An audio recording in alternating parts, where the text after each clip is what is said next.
costumes is just one after the other. It's just been truly phenomenal.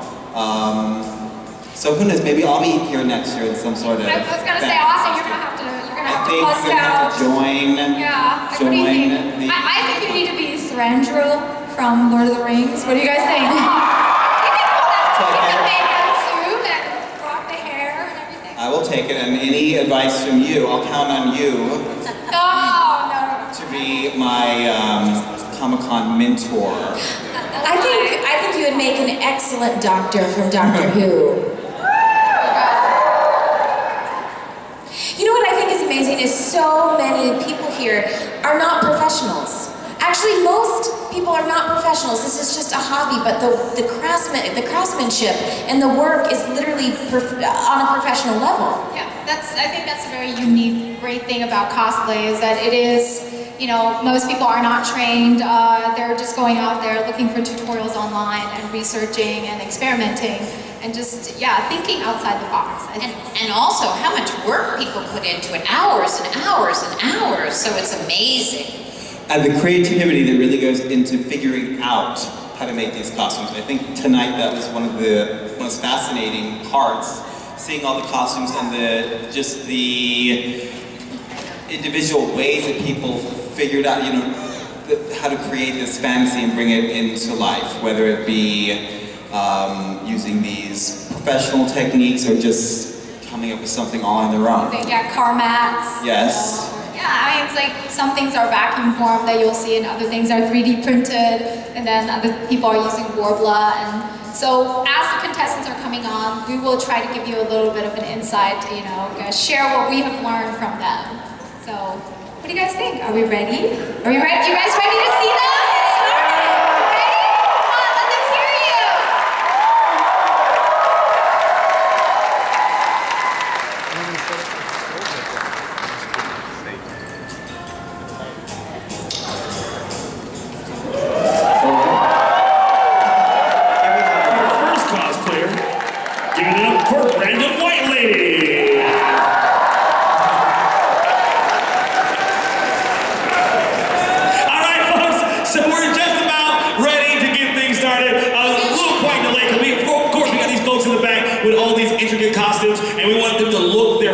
Before they get out here, all right? So right now, Elliot, if we're gonna play some tracks here in the next few moments, can keep these guys all pumped up, and we'll get started with the show in just a little while. These guys are in the back, they're all pumped up, they're ready to see you. Give the cosplayers in the back a huge round of applause. Everybody give it up all right now. It's time to move this thing. Elliot, give us some traffic music, sir.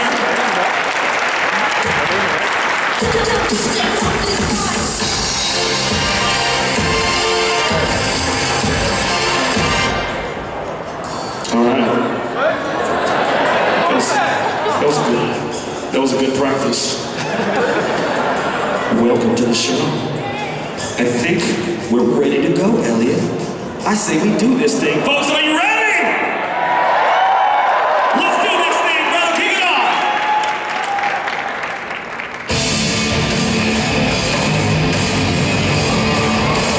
That's right, our first contestant won. David Camperman as War Machine.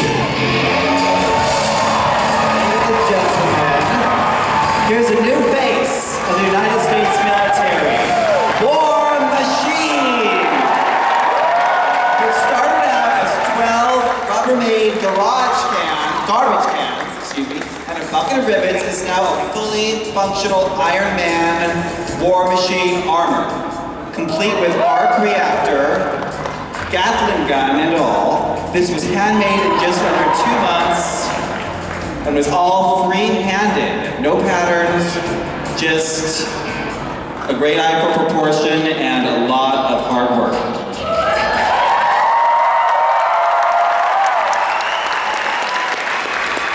One more time, give it for War Machine, everybody.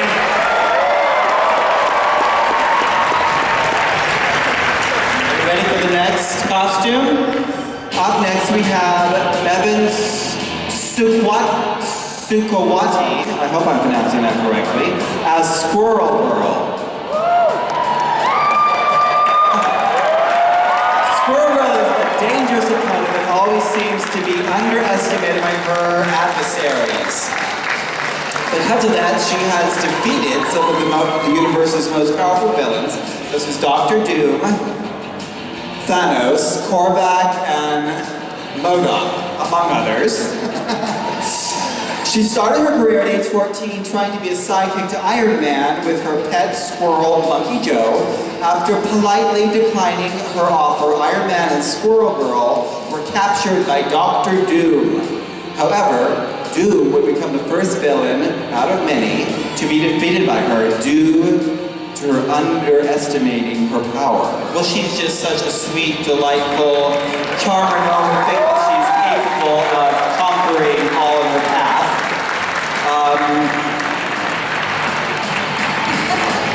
One more time, give it to the Squirrel Girl, everybody. Big round of applause.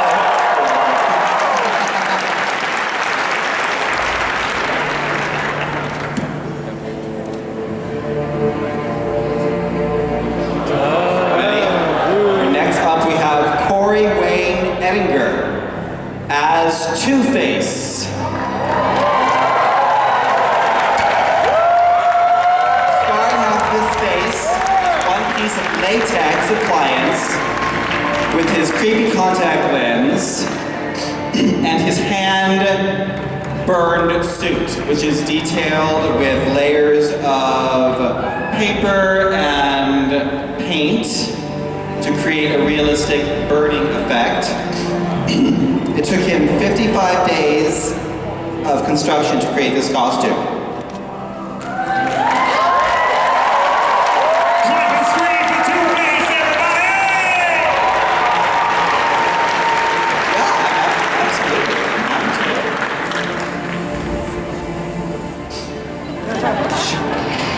Ashley, do you want to announce us next? All right. Well, next we Costume. have James Spears, and he is Iron Man MK4.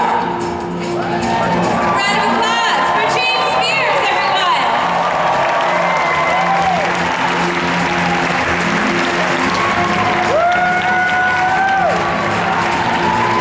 He is an ordinary man with the extraordinary desire to overcome evil and injustice around the world.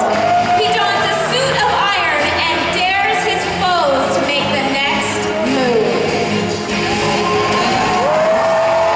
He looks incredible, right?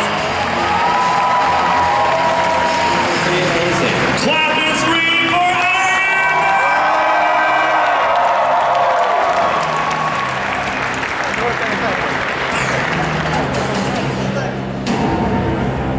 Up next, we have none other than the Incredible Hulk, trained by John Quaid.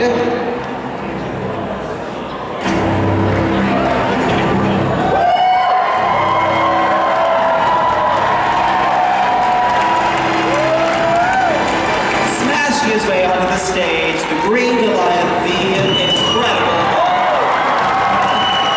Nuclear physicist Bruce Gratter gained the blessing and the curse of being able to transform into an angry giant beast with anger and adrenaline running through his veins.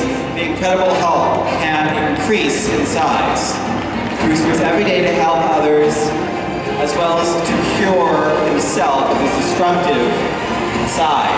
Handmade out of foam, fabric, and all hand painted. It's quite a bulky costume we have here.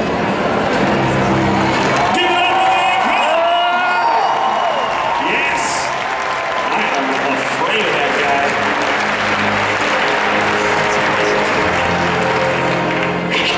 Our next contestant is number 9, Kira Wolfger, Hot Girl from Injustice.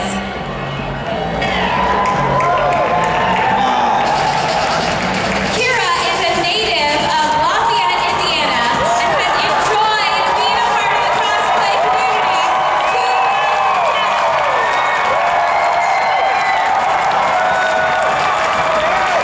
I love this one. What do you think? Those wings are just stunning, aren't they? With the native leatherette. Each of those wings was hand feathered, one by one. You can see the details she put into the edge of every single feather. Just the movement in them, I think, is incredible. Just beautiful. This is absolutely Darlene, and Kira is here today representing Cos Awesome Studios with several other ladies out there cosplaying as the DC Birds of Prey. Do you have any other ladies out there?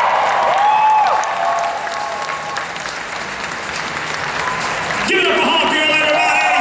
Huge round of applause. She looks amazing. Up next, we have one of my very favorite all-time villains, Ming the Merciless, Emperor of the Universe, portrayed by Trent Thornton.